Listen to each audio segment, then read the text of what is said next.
Albert Einstein once said, everybody's a genius. But if you judge a fish by its ability to climb a tree, it will live its whole life believing that it is stupid.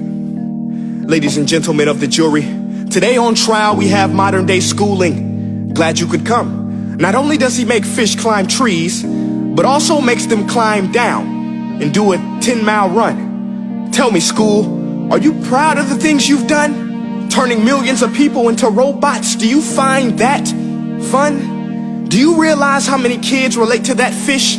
Swimming upstream in class, never finding their gifts, thinking they are stupid, believing they are useless? Well, the time has come, no more excuses. I call school to the stand and accuse him of killing creativity, individuality, and being intellectually abusive. He's an ancient institution that has outlived his usage. So, Your Honor, this concludes my opening statement, and if I may present the evidence of my case, I will prove it. Proceed. Exhibit A. Here's a modern day phone. Recognize it? Here's a phone from 150 years ago. Big difference, right? Stay with me. Here's a car from today, and here's a car from 150 years ago. Big difference, right? Well, get this. Here's a classroom of today, and here's a class we used 150 years ago. Now ain't that a shame? In literally more than a century, nothing has changed. Yet you claim to prepare students for the future? But with evidence like that, I must ask, do you prepare students for the future or the past?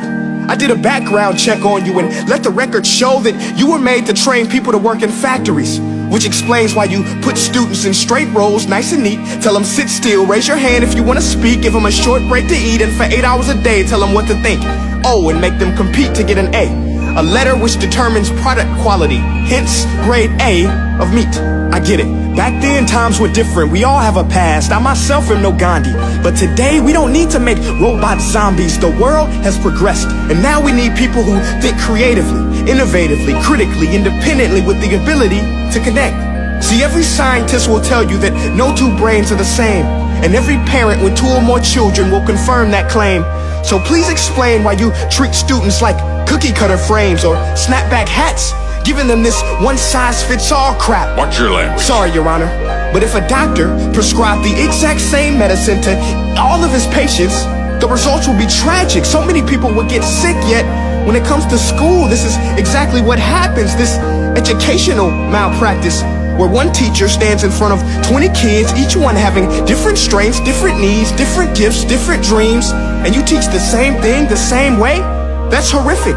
Ladies and gentlemen, the defendant should not be acquitted. This may be one of the worst criminal offenses ever to be committed. And let's mention the way you treat your employees. Objection. Overruled. I want to hear this. It's a shame. I mean, teachers have the most important job on the planet, yet they're underpaid? No wonder so many students are short-changed. Let's be honest.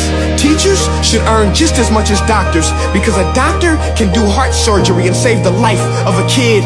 But a great teacher can reach the heart of that kid and allow him to truly live. See, teachers are heroes that often get blamed, but they're not the problem. They work in a system without many options or rights. Curriculums are created by policymakers, most of which have never taught a day in their life. Just obsessed with standardized tests. They think bubbling in a multiple choice question will determine success. That's outlandish. In fact, these tests are too cruel to be used and should be abandoned, but don't take my word for it. Take Frederick J. Kelly, the man who invented standardized testing, who said, and I quote, "These tests are too cruel to be used and should be abandoned." Ladies and gentlemen of the jury, if we continue down this road, the results will be lethal.